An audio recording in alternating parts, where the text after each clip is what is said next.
Right, joining me now is House Minority Leader Kevin McCarthy from the great state of California. Mr. Leader, thanks for joining me. As we're coming into Memorial Day weekend here, a lot of families jump in their cars, they take trips, and they fill their vehicles up. We all notice that gas prices, especially in California, are at near all-time highs, if not all-time highs.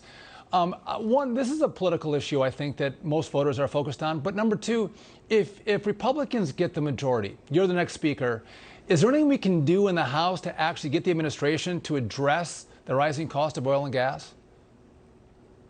Well, thank you for having me on, Sean. Yes, we can. We could be energy independent again, which would mean the price of gasoline would be lower, which would mean your products would cost less because of transportation less. Remember what oil goes into. It goes into the buttons in your shirt, it goes into the roads, it goes into your phone.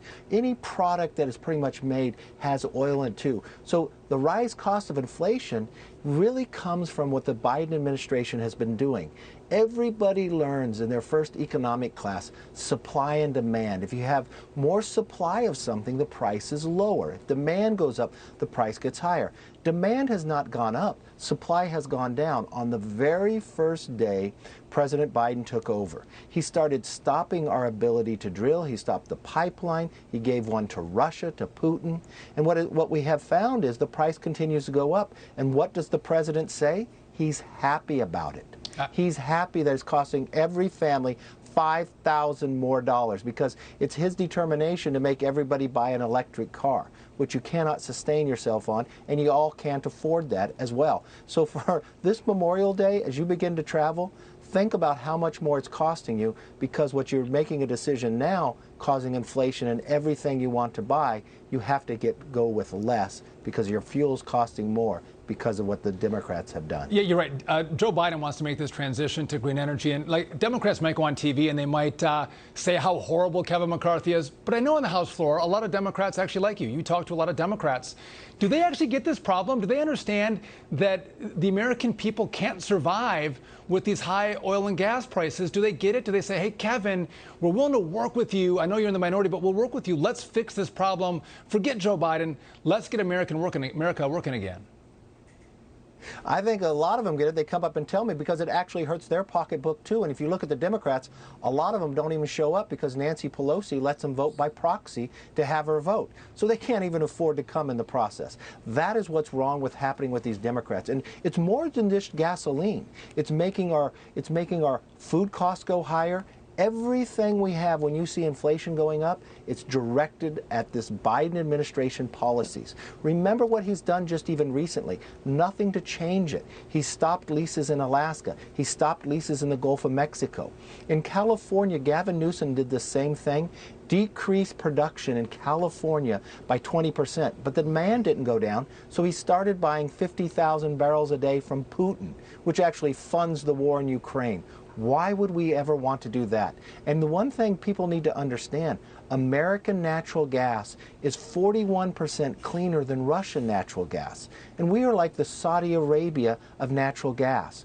We can create more American jobs, do it more in environmentally sound ways, but lower the price, not just on fuel, but on everything you need. And this is one of the #1 things we can lower inflation on, and we will in 165 days when we win the majority. You know, it's one thing if there's outside forces that you don't control that create a problem for you politically, but to your point, this is a man-made problem. This is a Joe Biden-made problem on the rise in oil and gas prices. And to that point, I think Americans understand that because there was a tweet from David Wasserman of the Cook Political Report. You and I both follow what he says about the coming elections. He says that they're revising their House numbers with an outlook for the GOP to gain 20 to 35 seats in the November elections. If that happens, Mr. Leader, I won't be calling you Mr. Leader. I'll be calling you Mr. Speaker.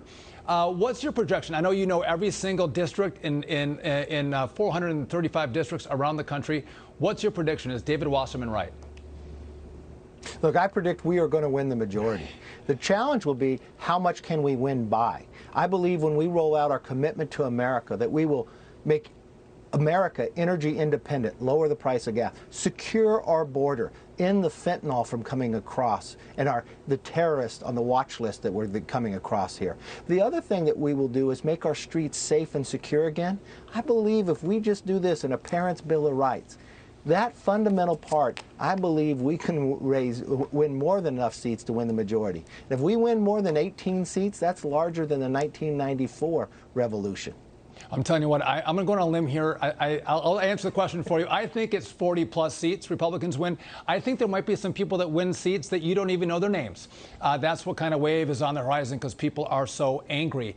Listen, I want to pivot to, obviously, we're all following this tragic shooting in Texas.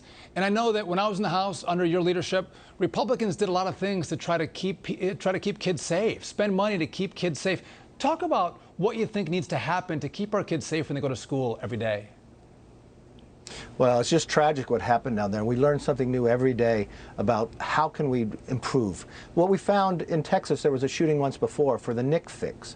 This is where an individual got out of the military but had domestic violence. But the military didn't forward that, so that individual never could have been able to buy that weapon. You were a part of this and voted it along. President Trump signed it. Make that NIC fix change. The President Trump did an executive order and changed the bump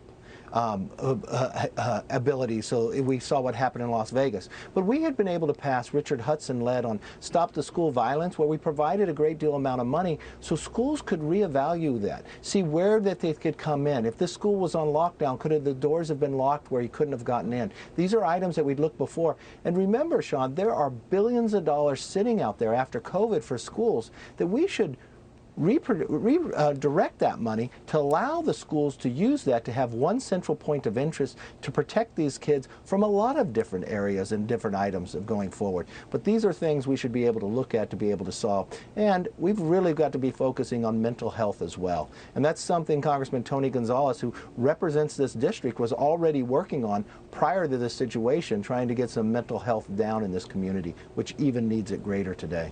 Mr. Leader, great points, and hopefully you can get some bipartisanship on those ideas to, again, keep our kids safe. I want to thank you for joining me, and thanks for all your great work in the House. Appreciate it. Thank you, Sean. All right.